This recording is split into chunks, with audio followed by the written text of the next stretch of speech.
Hello friend, আজ আমি তড়কা বানাচ্ছি বাড়িতেই। দেখো, এই যে মুগ ডালটাকে, গোটা মুগ ডালটাকে সেদ্ধ করে নিয়েছি লবণ দিয়ে। এরকম করে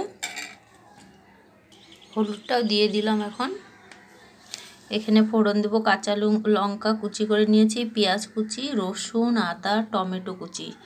এখন আমি লঙ্কা আর জিরাটা ফোড়নে দেবো। বন্ধুরা, তেলটা গরম হয়ে গেছে। এখন আমি সাদা জিরাটা ফোড়নে দিয়ে দিলাম। একটু কালার হতে হতে পেঁয়াজ কুচি, লঙ্কা কুচি, আদা কুচি ওগুলো দিয়ে দেবো। বন্ধুরা, 1 চামচ ঘি দিয়ে দিলাম। বন্ধুরা, এবার আমি 2টো ডিম ফাটিয়ে দিয়ে দিব। বন্ধুরা, একটু কাসুরি মেথি দিয়ে দিলাম। এখন আর একটু ভাজা ভাজা করে সেদ্ধ করা মুগ ডালটা দিয়ে দিব। বন্ধুরা দেখো, ভাজা হয়ে গেছে। হ্যালো ফ্রেন্ড, দেখো আমার ডালটা হয়ে এসেছে তরকাটা।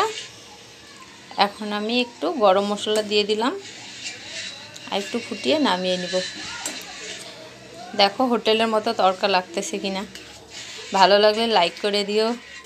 কেমন হয়েছে কমেন্ট